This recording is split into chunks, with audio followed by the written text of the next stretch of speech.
গ্রামে গোয়াল আছে, গরু রাখে যে জায়গায়, ওই জায়গাটার নাম কি? গোয়াল।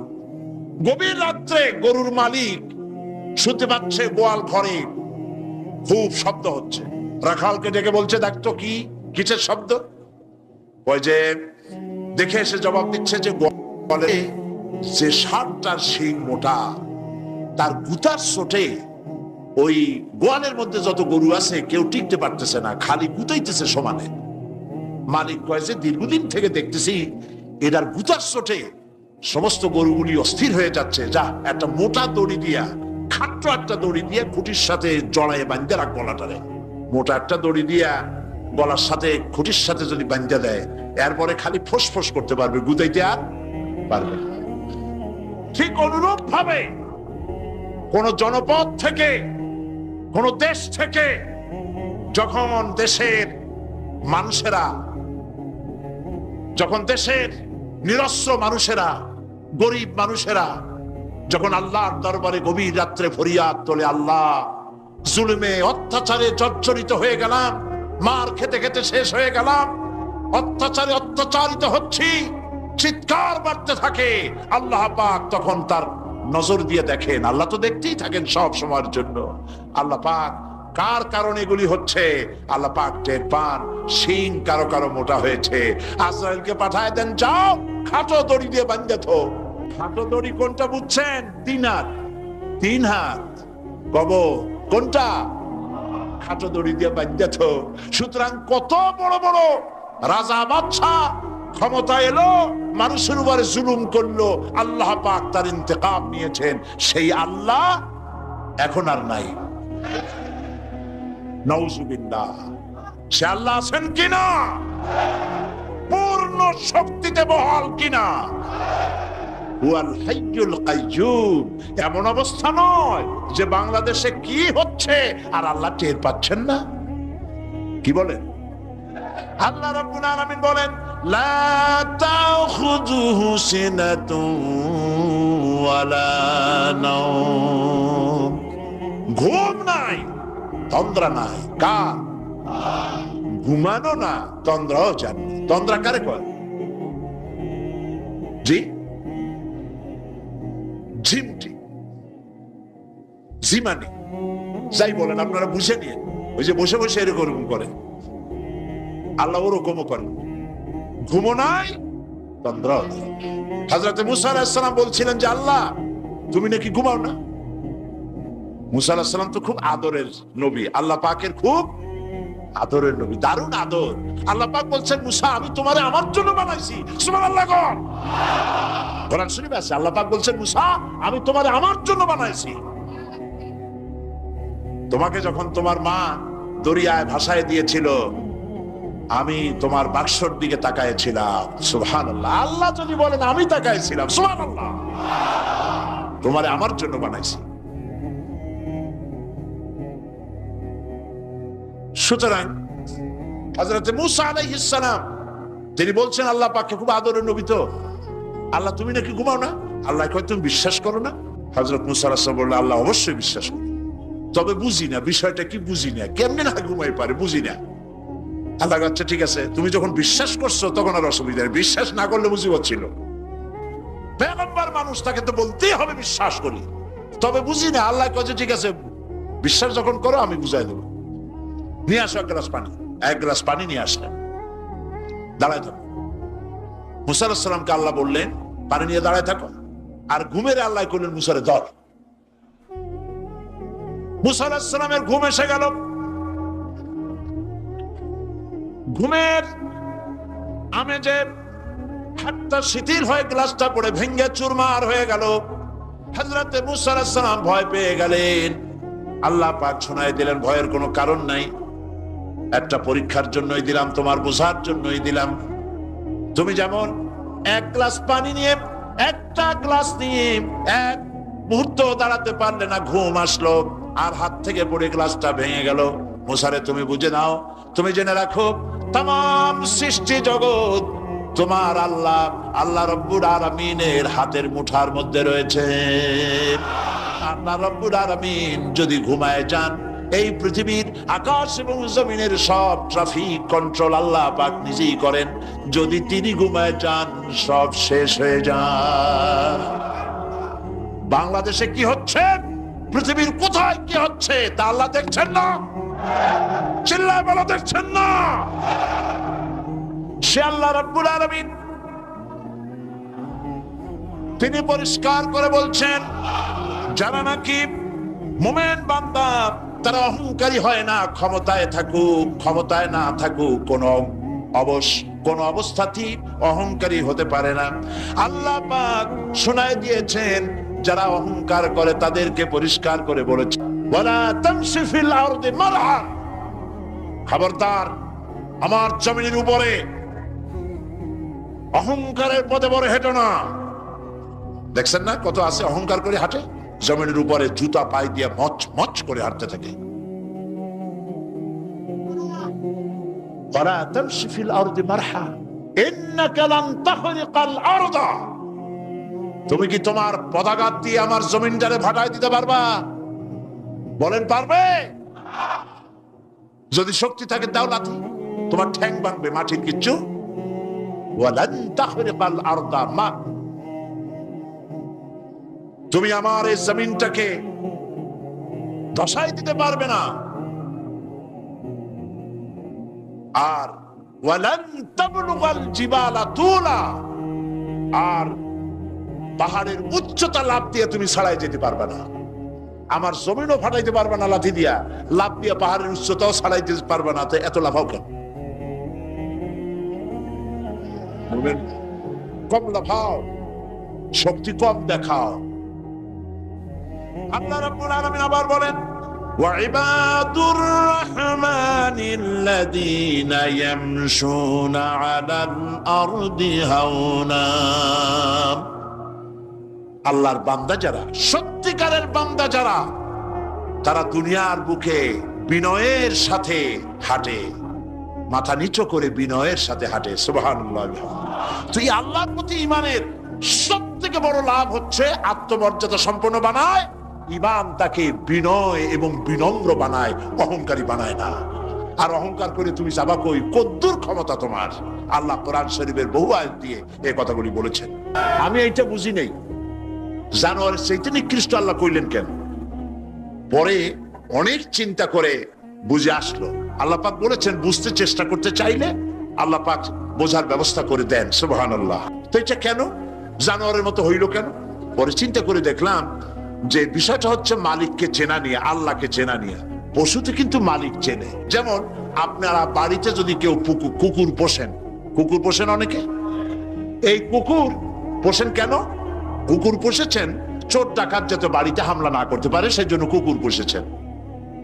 গভীর রাত্রে মানুষের পায়ের আওয়াজ পাওয়ার সাথে সাথে কুকুর তার ভাষায় বিরাট গর্জন করে ওঠে, ঠিক কিনা? তার ভাষায় সে বলে, সে বলতে থাকে, তার ভাষায় সে বলে, থাম, স্টপ, পরিচয় দে তুমি কে।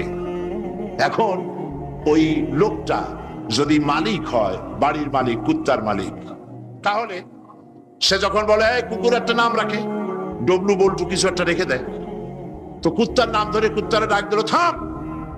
কুত্তা তখন বোঝে আমি তো ভুল করছি, এ তো আমার মালিক। কুত্তা তখন কাছে চলে যায়, গায়ে লেজ নাড়াইয়া গায়ে বুলাতে থাকে। লেজ নাড়ানো মানে কুত্তায় গ্রিন সিগন্যাল দিয়ে দিছে, আপনি যাইতে পারেন, আপনার কোনো অসুবিধা নেই বাড়িতে ঢোকার ব্যাপারে। তাহলে দেখা গেল কুত্তায় মালিক চেনে। কুত্তা কি করে? আবার যদি চোর আর ডাকাত আসে, তাহলে কুকুর ঘেউ করে ওঠার সঙ্গে সঙ্গে চোর বা ডাকাত আওয়াজ তো করতে পারবে না, তার মালিক জেগে উঠবে। দৌড়াতে গেলে আর উপায় নাই, কুত্তা আবার এখন আর লেজ নাড়বে না, চাপ করে পড়বে এবং কামড়ায় ধরবে তার ঠ্যাং অথবা ঘাড়, ঠিক কিনা? তাহলে বোঝা গেল কুত্তায় শত্রুও চেনে, মালিকও চেনে। কিন্তু এক শ্রেণীর নাস্তিক, তথাকথিত এক শ্রেণীর বুদ্ধিজীবী যারা আল্লাহকে অস্বীকার করেছে, সব বুদ্ধিজীবী খারাপ তা না, কিছু বুদ্ধিজীবী তো নিশ্চয়ই ভালো, ঠিক কিনা বলেন?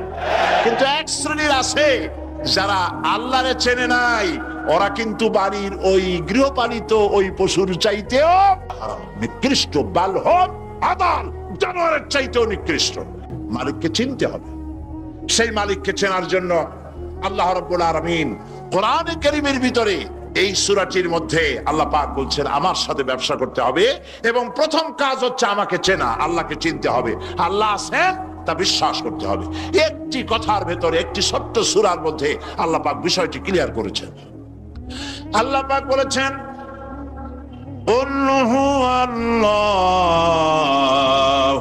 আহাদ। সূরাটি মুখস্থ আছে কিনা বলেন সবাই আমার সাথে গলা ছেড়ে দিয়ে পুরুষের মতো, কুল হুয়াল্লাহু আহাদ আল্লাহুস সামাদ লাম ইয়ালিদ ওয়া লাম ইউলাদ ওয়া লাম ইয়াকুল লাহু কুফুয়ান আহাদ। আল্লাহ পাক বলেন বলো হে নবী আপনি বলুন আল্লাহ এক এবং একক, তিনি বেনিয়াস, কারো মুখাপেক্ষী তিনি নন, তিনি কাউকে জন্ম দেন নাই, তাকেও কেউ জন্ম দেয় নাই, আকাশ আর জমিনে আল্লাহ পাকের সমকক্ষ কেউ নাই। সুবহানাল্লাহ। এ হচ্ছে আমার আল্লাহ, এ হচ্ছে আমার আল্লাহ। কাউকে জন্ম দেন নাই, তিনিও কারো জন্মে হন নাই, তিনি কারো মুখাপেক্ষী নন, আকাশ আর জমিনে তার সমকক্ষ কেউ নাই। সুতরাং এই হচ্ছে আল্লাহ পাক, তার জাতকে তার অস্তিত্বকে মানতে হবে, স্বীকার করতে হবে। এটা গেল এক নম্বর। দু নম্বরের কথা হচ্ছে, যেহেতু ইমানের উপরে আমি ব্যাপক কথা আলোচনা করতে চাই ইনশাআল্লাহ, সেই জন্য খুব বেশি ব্যাখ্যা দিচ্ছি না। দুই নম্বরে হচ্ছে, আমি বলছিলাম কয়টা শব্দ? চারটে। এক নম্বর কি? আল্লাহর অস্তিত্ব। দুই নম্বরে হচ্ছে আল্লাহর গুণাবলী, গুণাবলীকে স্বীকার করা। পানিকে বিশ্বাস করতে হবে, পানি ডুবাই দিতে পারে, ভিজাইতে পারে, পানির এই ধর্ম সহকারে, এই শক্তি সহকারে পানিকে বিশ্বাস করতে হবে। পয়জনকে বিশ্বাস করতে হবে, তাকে পান করলে আমি মরে যেতে পারি, সাপে দংশন করলে মরে যেতে পারি, সাপকে এভাবে বিশ্বাস করতে হবে। বাঘকে বিশ্বাস করতে পারে হতে হবে যে সে যে কোনো মুহূর্তে আমাকে হামলা করতে পারে। প্রত্যেক জিনিসের শক্তি সহকারে, আগুন সে জ্বালাতে পারে, পোড়াতে পারে, এই শক্তি সহকারে বিশ্বাস করতে হবে। আল্লাহরে বিশ্বাস করবেন কিভাবে? আল্লাহর গুণাবলী সহকারে। বলেন আল্লাহকে বিশ্বাস করবেন কিভাবে? তার গুণাবলী সহকারে বিশ্বাস করতে হবে। শুধু যদি বলেন আল্লাহরে বিশ্বাস করি হবে না, আল্লাহর গুণ সহকারে বিশ্বাস করতে হবে। এক নম্বর গুণিত হচ্ছে আল্লাহ হচ্ছেন খালিক, তিনি হচ্ছেন স্রষ্টা। আল্লাহকে আমার স্রষ্টা, আমার রব, গোটা বিশ্বের রব, বিশাল আকাশের মালিক, জমিনের মালিক, বিস্তীর্ণ এই পৃথিবীর মালিক, সব কিছুর একচ্ছত্র মালিককে আল্লাহ পাককে স্রষ্টা হিসেবে মানতে হবে। তিনি সৃষ্টি করেছেন, তিনি রব, তিনি সৃষ্টি করেন, তিনি প্রতিপালন করেন, তিনি পূর্ণতায় পৌঁছে দেন, এই হিসাবে তিনি তাকে বিশ্বাস করতে হবে। গোটা সৃষ্টিকে প্রতিপালন করার জন্য পানি দরকার। এই পানির বন্দোবস্ত কে করেছেন? এই পৃথিবীর 4 ভাগের 3 ভাগ কি বলেন? কি? পানি। আর 1 ভাগ স্থল। এই অতিরিক্ত পানি যে আল্লাহ বানালেন, 3 ভাগ পানি 1 ভাগ স্থল, এ পানি কি খামোখা বানিয়েছেন? না, এই পৃথিবীকে বাঁচায় রাখার জন্যই আল্লাহ পাক পানি বানায় রেখেছেন, অতিরিক্ত পানি বানাইছেন।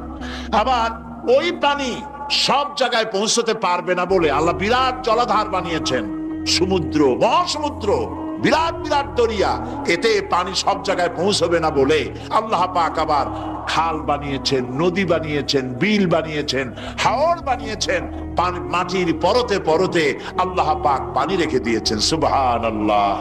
তারপরে এতেও হবে না, সেই জন্য আল্লাহ পাক আবার সমুদ্র থেকে পানিগুলি তুলে মেঘমালায় পরিণত করে বৃষ্টির আকারে ফোঁটা ফোঁটা পানি দিয়ে কোথায় কোথায় শুকনা একটা বালুকণা আছে তাকেও খুঁজে বার করে পানি দিয়ে আল্লাহ পাক সিক্ত করে দেন, ভিজায় দেন। এ হচ্ছে আল্লাহ।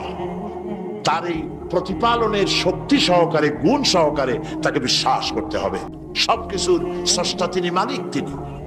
ওই আল্লাহ রাব্বুল আলামিন, তার গুণাবলী সহকারে বিশ্বাস করতে হবে। তার গুণ হচ্ছে তিনি খালিক, তিনি মালিক, তিনি রাজ্জাক, সকলের খাবার তিনি পৌঁছান। কারো খাবার তিনি, পৃথিবীতে যত প্রাণী তৈরি করেছেন সকলের খাবারও তিনি তৈরি করে দিয়েছেন। আল্লাহ পাক বলেছেন ওয়া মা মিন দাব্বাতিন ফিল আরদি ইল্লা আলাল্লাহি রিজকুহা। পৃথিবীর ভিতরে এমন কোন প্রাণী নাই, এমন কোন জীব নাই যার রিস্কের দায়িত্ব আমি আল্লাহ গ্রহণ করি নাই। সুবহানাল্লাহ। সকল প্রাণী জগতের খাবার কে তৈরি করেছেন? খাবার পৌঁছায়ছেন কে? একটা দৃষ্টান্ত দেই, যেহেতু আজকে এই বিষয়ে আমি বলবো না, একটা দৃষ্টান্ত দেই বোঝার জন্য। আপনারা মুরগির ডিম দেখছেন নিশ্চয়ই, অন্যান্য পাখির ডিমও দেখেছেন।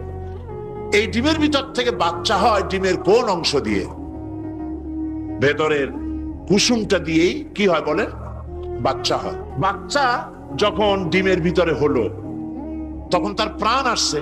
এই প্রাণ আসার পর, প্রাণ আসার সাথে সাথে বাচ্চার ক্ষুধার উদ্রেক হয়েছে। খাবেটা কি?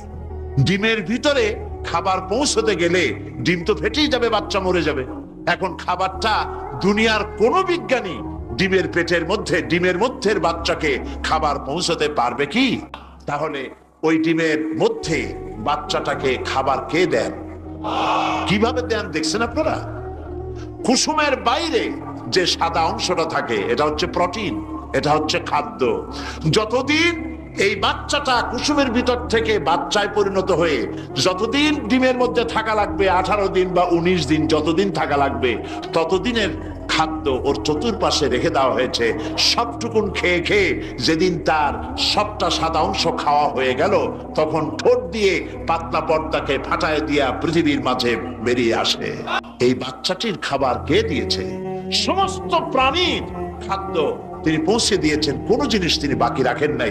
আল্লাহকে বিশ্বাস করতে হবে, তিনি রাজ্জাক, তিনি খালেক, তিনি রব, তিনি স্রষ্টা। এই আল্লাহ পাকের যে 99টি নাম আছে সমস্ত নাম হচ্ছে গুণবাচক নাম। এই গুণবাচক নাম দিয়ে তার গুণ সহকারে তাকে বিশ্বাস করতে হবে। গেল 2 নম্বর। কয়টা বলেছিলাম শর্ত? 3 নম্বর হচ্ছে আল্লাহ পাকের ক্ষমতা। আল্লাহরে বিশ্বাস করবেন ক্ষমতা দিয়ে। কি দিয়ে বিশ্বাস করবেন? ক্ষমতা দিয়ে। কি ক্ষমতা? আল্লাহ রাব্বুল আলামিন তার ক্ষমতা হচ্ছে দিনকে রাত বানাতে পারেন, রাতকে দিন বানাতে পারেন, সাগরকে নগর বানাতে পারেন, নগরকে সাগর বানায় দিতে পারেন, পথের মানুষ ধরে, রাস্তার মানুষ ধরে প্রেসিডেন্ট বানায় দিতে পারেন, আবার প্রয়োজনে ফাঁসির মঞ্চে চড়াই দিতে পারেন। আল্লাহ রাব্বুল আলামিন জিন্দাকে মৃত্যু করেন, মৃত্যুকে জিন্দা করেন। সবকিছুর ক্ষমতা, সমস্ত জিনিসের উপরে ক্ষমতা রাখেন কে? জোরে বলুন। সব জিনিসের উপরে প্রচন্ড ক্ষমতার মালিক। এই ক্ষমতা অ্যাপ্লাই করার জন্য আল্লাহ রাব্বুল আলামিনের কোনো বাটন টেপা লাগে না, সেনাবাহিনী ডাকার দরকার হয় না। শুধু বলেন 2টা অক্ষর। বলেন তো কি? মাশাআল্লাহ, আপনাদের ওয়াজ শুনাইয়া মজা আছে, কারণ আপনারা বোঝেন। শুধু 2টা অক্ষর, কোন হও, সাথে সাথে হয়ে যায়। এটা 2টা ব্যাখ্যা আছে। একটা হচ্ছে যেটা আল্লাহ পাক এখনই চান সেটা কোন বলার সাথে সাথে তখনই হয়। আবার যেটা এখন চান না, কিছু পরে, সেটার জন্য কোন বলার সাথে সাথে সেটার হওয়ার প্রক্রিয়া শুরু হয়ে যায়। সুবহানাল্লাহ। দেখেন না, এই যে ভারতের আনজার, ভুজ, আহমেদাবাদ, এইখানে আল্লাহ অবিশ্বাসী লোক যারা, তারা বলে প্রকৃতির লীলা খেলা। তো প্রকৃতি এটা কি কোনো জানোয়ারের নাম যা আল্লাহর অবাধ্য? আল্লাহ যা বলে তা শোনে না, এক জায়গায় কাঁপাই দিয়ে সব ভেঙে চুরে শেষ করে দেয়, অথবা বন্যা হয়ে সব ডুবাই দেয়। প্রকৃতি কোনো জানোয়ারের নাম নয়। আল্লাহ পাক যখন যা ইচ্ছা করেন, ফাআলুল লিমা ইউরিদ, যা খুশি যা খুশি তাই করেন। আল্লাহর ইচ্ছে হয়েছে বলেছেন। সঙ্গে সঙ্গে এ পর্যন্ত খবর যা পাওয়া গেছে, মৃতের সংখ্যা 2 লাখের ওপরে। আল্লাহ পাক ইচ্ছে করলে সব জায়গায় এটা করে দিতে পারেন। আমি ভূমিকম্প কেমনে হয় আমি সেটা দেখেছি। আজ থেকে কয়েক বছর আগে ক্যালিফোর্নিয়া, আমেরিকার একটি স্টেট, লস অ্যাঞ্জেলেসে ভূমিকম্প হয়েছিল। ওই দেশে রাস্তা আছে দোতলা, তিনতলা, চারতলা, ফ্লাইওভার গুলি তিনতলা, চারতলা পর্যন্ত। এই দৃশ্যটা ওয়াশিংটনের নাসা, যেখানে মহাশূন্য গবেষণাগারের কয়েকটা অফিস আছে, তার একটি অফিস আছে ওয়াশিংটনে। সেইখানে আমাকে নেওয়া হলো এবং আমি দেখলাম বিরাট স্ক্রিন, সেই পর্দায় দেখানো হলো ভূমিকম্পের দৃশ্য। দরিয়ার ভিতরে পানি যেমন রোলিং হয়, তুফান হয়, এইভাবে করে যখন ভূমিকম্প শুরু হলো তখন ক্যালিফোর্নিয়ার রাস্তাঘাট, মাটিগুলি, বিল্ডিংগুলি দেখতেছিলাম মাটির মধ্যে দরিয়ার মতো তুফান হচ্ছে এরকম করে। পাটিসাপটা পিঠা আপনারা দেখেছেন বা ডিমের মামলেট দেখেছেন, এইটা যেমন জড়ায় দোতলা, তিনতলা রাস্তাগুলি একটার পর একটা পেঁচাইয়া, দুমড়ে মুচড়ে মুহূর্তের ভিতরে, 1 মিনিট তো নয়, কয়েক সেকেন্ডের ভিতরে সব শেষ হয়ে গেল, লন্ডভন্ড হয়ে গেল। এইখানে কোনোদিন মানুষের বসতি ছিল বলে তার কোনো প্রমাণ নাই, কিন্তু দুর্ভাগ্যজনক সত্য এই, মানুষ এগুলি চোখে দেখে তারপরেও বিশ্বাস করতে পারে না। কপাল পোড়া, এগুলো কি কপাল পোড়া, বিশ্বাস করতে পারে না। ক্ষমতায় যে যখন থাকে তখন চতুর্দিকে অন্ধকার দেখে, মনে করে যে এ ক্ষমতা আর আমার হাত থেকে যাবে না, যা খুশি তাই করব। কিন্তু তোমাকে নিয়ন্ত্রণ করার আরেকজন আছেন কিনা? সেজন্য আল্লাহ পাক বলেছেন, ওয়ামুদ্দুহুম ফি তুগয়ানিহিম ইয়ামাহুন, আমি যারা সীমা লঙ্ঘন করে আমি ঢিল দেই, একশোটে ধরি না, ঢিল দেই, দেখি কতদূর পারো। এই জন্য তো ফেরাউন বেঁচে ছিল 950 বছর।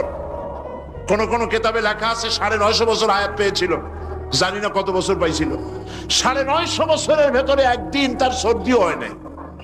ও যেন বলতে না পারে যে যদি আমার অসুখ বিসুখ হইতো তাও তো আমি আল্লাহ তোমারে ডাকতাম। মানে মুনাফিক, কাফের, বেঈমান, অহংকারী, আল্লাহ সুযোগ দেন, পাপিষ্ঠকে সুযোগ দিয়ে দেন। এই কথা যেন বলতে না পারে যে আল্লাহ আর যদি 6টা মাস সময় পাইতাম তাহলে আমি ভালো হয়ে যেতাম। এরকমও সুযোগ দেওয়া হয় না। ঠিক আছে, করতে থাকো, দেখি কতদূর পারো। তারপরে যখন সীমা লঙ্ঘন করে করে একদম প্রান্তে এসে যায়, তখন দড়ির অপর প্রান্ত কার কাছে? কার কাছে? ঘুড়ি যত উপরেই ওড়ে, ঘুড়ির লাটায় ওর পেছনে একটা সুতা আছে, সেই সুতাটা আরেকজনের হাতে, ঠিক না?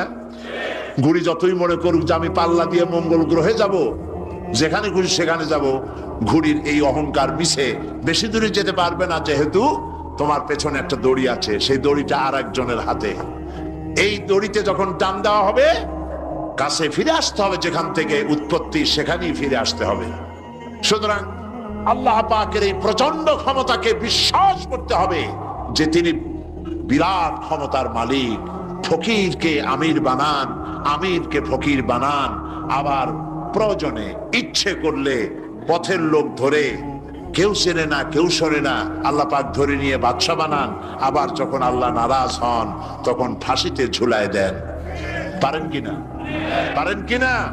প্রচন্ড ক্ষমতার মালিক তিনি। আল্লাহ পাককে বিশ্বাস করার জন্য 4টি শর্তের, আল্লাহর অস্তিত্বে বিশ্বাস, গুণাবলীতে বিশ্বাস, ক্ষমতায় বিশ্বাস, 4 নম্বরে হচ্ছে তার হুকুম এবং আহকামে বিশ্বাস। আল্লাহ পাক যে সব আদেশ করেছেন, নিষেধ করেছেন, সেগুলি মানতে হবে। আল্লাহ যা হুকুম করেছেন তা মানতে হবে, যা নিষেধ করেছেন তার থেকে ফিরতে হবে। তাহলে বোঝা যাবে যে আপনি আল্লাহকে বিশ্বাস করেছেন। আল্লাহর বিশ্বাস করি কিন্তু আল্লাহর আইন মানি না, এই বিশ্বাসের কোনো দাম আছে? আল্লাহকে বিশ্বাস করি অথচ ইসলামকে বলি মৌলবাদ, ইসলামের কাজ যারা করে তাদেরকে বলি মৌলবাদী। আর যাই হোক, এগুলো মুসলমান না, এগুলি মুনাফিক। এই জন্য আল্লাহ পাক বলছেন, জাহান্নামের কঠিন শাস্তি থেকে বাঁচার জন্য আমার সাথে ব্যবসা করো। কার সাথে? এই ব্যবসার মধ্যে 3টা পুঁজি। تؤمنون بالله ورسوله وتجاهدون في سبيل الله بأموالكم وأنفسكم ذلكم خير لكم إن كنتم تعلمون। আমার সাথে ব্যবসা করো। সেই ব্যবসার পুঁজি হলো তিনটি। পুঁজি কয়টা বলেছি? কয়টা? একটাও এখনো শেষ হয়নি। প্রথমে বলেছিলাম আল্লাহর প্রতি ঈমান, 2 নম্বরে রাসূলের প্রতি ঈমান, 3 নম্বরে এখনই ভুলে গেলেন? জোরে বলেন কি? এখন আল্লাহর প্রতি ঈমান আনলে পরে উপকার কি কি উপকার হয় সেটা শোনার দরকার কিনা? ফায়দা ছাড়া তো মানুষ কাজ করে না, ফায়দা হইতে হবে, লাভ হইতে হবে। ঈমান, আল্লাহর প্রতি ঈমান আনলে অনেক লাভ। তার মধ্যে কয়েকটা লাভের কথা আজকে আমি বলবো ইনশাআল্লাহ। বলেন ইনশাআল্লাহ। বলবো কিনা? কয়েকটা লাভের কথা বলি, আমি আশা করি ফায়দা হবে ইনশাআল্লাহ। বলি ইনশাআল্লাহ। 1 নম্বরের ফায়দা, আল্লাহর উপর ঈমান আনলে, মুখস্থ করেন, কাগজ কলম থাকলে লিখে নেন, আর না হয় মনে মনে মনে রেখে দেন, মেমোরিতে ধরে রাখেন। আল্লাহর উপর ঈমান আনার 1 নম্বরের লাভ হচ্ছে আত্মমর্যাদার সৃষ্টি হয়। যারা আল্লাহর উপর ঈমান আনে তাদের আত্মমর্যাদার সৃষ্টি হয়, পার্সোনালিটি, শখসিয়ত তৈরি হয়। এমন শখসিয়ত হয়, শখসিয়ত মানে কি? পার্সোনালিটি। পার্সোনালিটি মানে কি? ব্যক্তিত্ব। ব্যক্তিত্ব তৈরি হয়। সে কোনো পাগল শ্রেণীর লোক হয় না, তার চলায়, তার বলায়, তার ওঠায় ব্যক্তিত্বের ছাপ ফুটে ওঠে। এই ব্যক্তিত্বের পরিস্ফুটনের কথা বিশ্বকবি বলেছেন। কে বিশ্বকবি? আল্লামা ইকবাল রহমতুল্লাহ আলাইহি। আল্লামা ইকবাল রহমতুল্লাহ আলাইহি তিনি বলছেন, নিজের ব্যক্তিত্বের পরিস্ফুটন এভাবে গড়ে তোলো, পার্সোনালিটি, শখসিয়ত এভাবে তৈরি করো যাতে আল্লাহ পাক তোমার তকদির লেখার সময় তোমারে জিজ্ঞেস করে, বান্দা তুই বল তোর তকদিরটা আমি কিভাবে লিখবো। সুবহানাল্লাহ বলেন। এটাই হচ্ছে ঈমানের প্রথম কথা। ঈমান যে আনে তার মধ্যে মর্যাদার সৃষ্টি হয়, সে কোনো কিছুকে ভয় পায় না, আত্মমর্যাদা আসে। কারণ ঈমান আনার আগে, খুব খেয়াল করুন, ঈমান আনার আগ পর্যন্ত সে ভয় করত সাপকে, তাই সাপকে পূজা করত। সে ভয় পেত পাথরকে, তাই পাথর পূজা করত। সে ভয় পেত সূর্যকে, তাই সূর্যকে পূজা করত। সে ভয় পেত পানিকে, তাই পানি পূজা করত। ভয় পেত আগুনকে, তাই আগুনকে পূজা করত। ভয় পেত বিরাট গাছ, ওইটারই পূজা করত। যেটা বড় ওইটারই পূজা করত। কিন্তু ওর জানা নাই এর থেকে বড় এগুলি সৃষ্টি, এর থেকে যিনি সৃষ্টি করেছেন, সৃষ্টির শক্তি বেশি না স্রষ্টার শক্তি বেশি? তো পাগলের মতো এগুলোর সামনে মাথা নত করো কেন? এই জন্যে ঈমান আনার আগে তার মধ্যে ব্যক্তিত্ব ছিল না। যেখানে যা দেখেছে মাথা নত করেছে, পূজা করেছে, অর্চনা করেছে। কিন্তু কোরআন তাকে শোনায়ছে, ইন্নাল্লাযীনা তাদউনা মিন দুনিল্লাহি ইবাদুন আমসালুকুম। আল্লাহ পাক বলেন, আমাকে বাদ দিয়ে এরা যেই সব জিনিসের পূজা করে, মাথা নত করে এবং ওদের কাছে শক্তি আছে বলে মনে করে, তোমাদের জেনে রাখা উচিত ওরা তোমার মতো আমার গোলাম। আল্লাহর প্রতি ঈমান আনায় মানুষ বিনয় এবং বিনম্র প্রকাশ করে, সে অহংকারী হতে পারে না। আল্লাহর উপরে যে ঈমান আনে সে অহংকারী হইতে পারে না, কারণ আল্লাহ বলে দিয়েছেন, ইয়া মাশারাল জিন্নি ওয়াল ইনস ইন ইসতাতা'তুম আন তানফুযু মিন আকতারিস সামাওয়াতি ওয়াল আরদ ফানফুযু লা তানফুযুনা ইল্লা বিসুলতান। যারা অহংকারী, যারা স্বৈরাচারী, যারা জালিম, আল্লাহ পাক তাদেরকে বলছেন, হে পৃথিবীর মানুষেরা, জেনেরা, যদি সম্ভব করতে পারো, আমার আইন ভালো লাগে না, আমার ইসলাম পছন্দ হয় না, আমার আলেম ভালো লাগে না, আমার কোরআন ভালো লাগে না, অবস্থা যদি এমনটি হয়, বেরিয়ে যাও, বেরিয়ে যাও। আমার সার্বভৌমত্বের ভেতর থেকে আকাশের নিচের থেকে জমিনের উপর থেকে বেরিয়ে যা। ফানফুযু লা তানফুযু ইল্লা বিসুলতান। কোথায় যাবে? পালাবার জায়গা নাই, বেরোতে পারবে না। আকাশ আর জমিন দিয়ে প্যাকেট করে রেখেছি, পালাবার জায়গা নাই। কোথায় যাইবা? জুলুমের হাত যত আছে করতে থাকো, আর আল্লাহ রাব্বুল আলামিন দেখতেছেন। সুতরাং ইমানদার ব্যক্তি, তার মধ্যে বিনয় আসে, বিনম্র হয়। সে পয়সা করে আসে বলে অহংকার করে না, কারণ আল্লাহ বলেছেন ওয়াল্লাহুল গানিয়্যু ওয়া আনতুমুল ফুকারা। আল্লাহ সাফ বলে দিয়েছেন আল্লাহই হচ্ছেন কারো মুখাপেক্ষী নন, সম্পদশালী। আল্লাহর কোন সম্পদের অভাব নাই। ওয়া আনতুমুল ফুকারা, দুনিয়ায় তোমরা যা বাস করো সব ফকিরের গোষ্ঠী, কিচ্ছু নাই তোমাদের। তোমাদের জাতি খাইয়া শেষ করে ভালো, আর আমার কাছে যা আছে আমি শুধু দিতে থাকি, আর ভাণ্ড শুধু ভরাই থাকে, মোটেও খালি হয় না। সুবহানাল্লাহ। কাজী মুমিন বান্দা সে অর্থ এবং বিত্তের অহংকার করে না, বিদ্যার অহংকার করে না। অর্থ বিত্ত কত আছে তোমার, কয় টাকার মালিক? আল্লাহ যদি ইচ্ছে করেন ব্রেনের ভিতরে যদি টিউমার ঢুকায় দেন, ব্রেনের একটা নার্ভ আর একটা নার্ভের সাথে জড়ায় দেবেন, জায়গা হবে কোথায়? হেমায়তপুর। হেমায়তপুর কোথায়? কাছে, পাবনা। সুতরাং আল্লাহ পাক ইচ্ছে করলে এটা করে দিতে পারেন, পারেন না? খুব করতে পারেন। হার্টের ভেতরে ক্যান্সার দিয়ে দিতে পারেন। 14 গোষ্ঠী বিক্রি করলো, ডাক্তারের পয়সা হবে না, পারেন না আল্লাহ পাক? পারেন কি না? পারেন। সেই জন্য যত বড় ধনী হোক, পয়সার মালিক হোক, আল্লাহর উপর ঈমান আনলে পরে যে গুণটা হয়, সে অহংকারী হয় না, বিনয়ী হয়।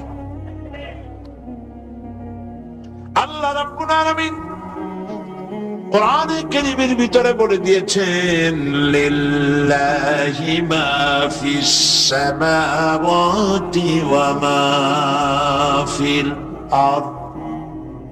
যারা সামান্য একটু রাজত্ব পাইয়া ছোট্ট ছোট্ট একটা দেশের প্রেসিডেন্ট, প্রধানমন্ত্রী, কি হনুরে, এরকম একটা ভাব। আর্মি হাতে, বিডিআর হাতে, পুলিশ হাতে, যা খুশি তাই করি না। আল্লাহ পাক বলছেন লিল্লাহি মা ফিস সামাওয়াতি ওয়া মা ফিল আরদ। আকাশ আর জমিনের একচ্ছত্র মালিকানা কার? আল্লাহ পাক। সুতরাং তুমি মাতবারি করে কদ্দুর পারবা? বেশি দূর যেতে পারবে না।